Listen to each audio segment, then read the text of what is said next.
BestBookBits.com presents The Art of Closing the Sale by Brian Tracy. Let me think it over. Early in his sales career, world-renowned sales expert Brian Tracy couldn't find a way to overcome that simple 5-word objection and close the sale. Then he discovered a technique that worked. Business boomed, Tracy broke every sales record in his company and increased his income 20-fold. Since that breakthrough many years ago, Tracy has meticulously studied and collected the best of the best in sales closing techniques. Now in the art of closing the sale, he shares this wealth of knowledge that has already helped more than 1 million people maximize their sales results. No matter how eloquent or passionate a salesperson you may be, no matter how friendly or smile or likable your personality, if you can't close the sale, your efforts yield nothing. The art of closing the sale teaches the learnable skills that anyone can use to transform the sales process into a consistent win. The written and audio summary can be found on our website, bestbookbits.com. So without further ado, I bring you the book summary of The Art of Closing the Sale. Intro. Brian Tracy says that if you are completely fluent in closing and absolutely confident in your ability to ask for the order, you'll be more aggressive in prospecting in the first place and have higher self-esteem. Because you know you can do what it takes to close a sale, you will feel like a winner most of the times. This self-confidence will affect your prospects, making them in turn even more likely to buy from you. Personality equals 80%. Brian Tracy says that your personality constitutes 80% of your success. He says that the top salespeople have higher level of self-confidence and self-esteem. Self-confidence is the natural growth of liking and respecting yourself. I liked how The Art of Closing the Sale stresses that mental fitness is like physical fitness. It requires a good mental diet and practice. And once you develop it, it will go beyond sales because how you feel about yourself is the single most determinant of the success of all your relationships. It's a simple rule. Like and care about yourself and you will like and care about others. You're self-employed. If you've been reading Brian Tracy, you are likely to have heard this one before because it's a big mantra for him. He says that no matter where you are employed, you should always consider yourself as self-employed. You are the president of your own company. He says that top salespeople accept 100% responsibility for everything they do, and the top 3% of people in every organization look at themselves as self-employed, not in the sense that they don't belong to the company, but the opposite. They treat the company as if it belonged to them, and they took everything which happened to the company as if it happened to them. Ambition and empathy. Brian Tracy also reinstates that EQ more important than IQ. A person with empathy will try to put himself in the shoes of other person to see what he feels. And the author empathetically adds, if you can see John through John's eyes, you can sell John what John wants to buy. Empathy requires a long-term thinking, and Brian Tracy says that a balance between ambition and empathy is what you should strive for. Too ambition and you're too focused on the short term. Don't care about the customer and they will sense that. On the other hand, if a salesperson is too empathetic, he will not be assertive enough to ask for the close. Believe in you, your company, your product. Here's another high-impact simple rule Brian Tracy brings to the table. Your customer can never believe in your product any more than you do. There's a relationship between how much you believe in your product and your capability to convince your customer to believe in it. When you get into business, you will make a living, but when the business gets into you will make a great life. What you did good, what can you do different? Brian Tracy suggests to note down immediately after each sales call meeting what you did good and what you can do different. Notice that it's what you can do different and not what you did wrong. By focusing on the positive and what you can do different, you program into your subconscious mind the best behavior, like having a totally new interaction, and they'll be ready at your disposal on the next call. 100 calls, warm-up period program. The author recommends that for every new job, task, or product you start, you should make an effort to have 100 calls and face-to-face interactions as soon as possible. The focus of these calls is not necessarily to sell, but to get face-to-face with time with prospects and tell them about your product or services. And without focusing on sales, it's even possible you will make sales more easily. In any case, 100 calls warm-up period will teach you much more than most people will learn in years.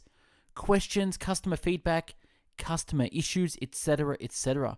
And in the next 2 years, you'll find yourself doing sales to those 100 people you had calls with as if it were easier to build a friendly vibe since you were not actively selling and didn't put them under any pressure. Sales key result areas. The art of closing a sale goes into major skills needed for selling. Any weakness in one of these areas will hold you back, and if you keep improving in each one of them, you'll quickly get to the top. Number 1, prospecting. 2, establishing trust and rapport. 3, identifying customers, problems, and needs. 4, present your product as the ideal solution. 5, answering objections and concerns. 6, getting agreement to proceed. 7, obtain resales and referrals. Closing time. Brian Tracy says that your goal is to make the closing as smooth as possible for the customer. It should be quick and your whole presentation should be structured with the close in mind.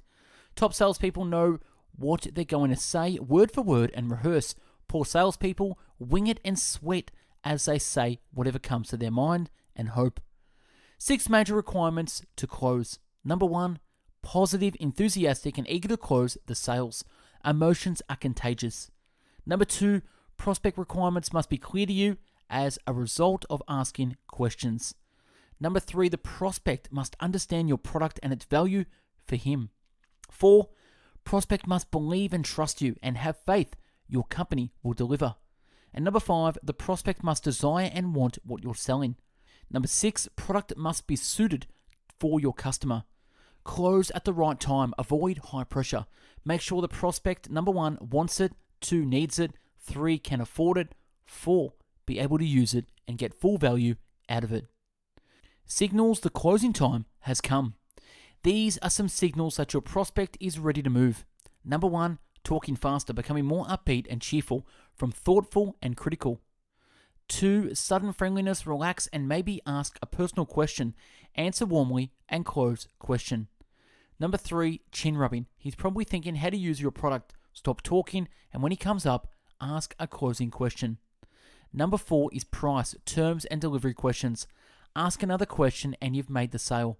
Him, how much does it cost? You, how soon do you need it? Him, how soon can I get it? You, how many do you want?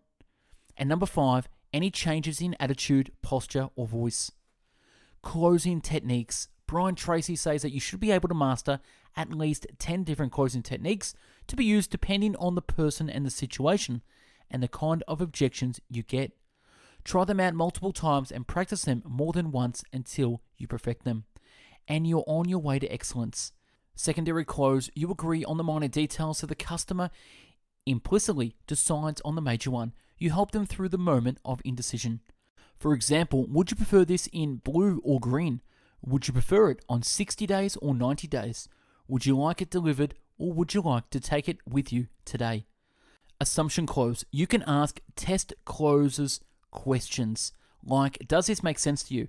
And if they say yes, assume they said yes to the sale and say, then the next step is this. It allows you to keep control of the interaction.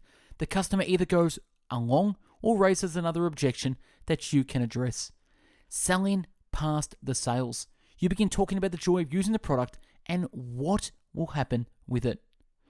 Tell happy/sad stories. Tell a happy story of a customer using your product or a sad story of a customer not using your product. You can start with, by the way, this reminds me of Susan Smith, one of our customers.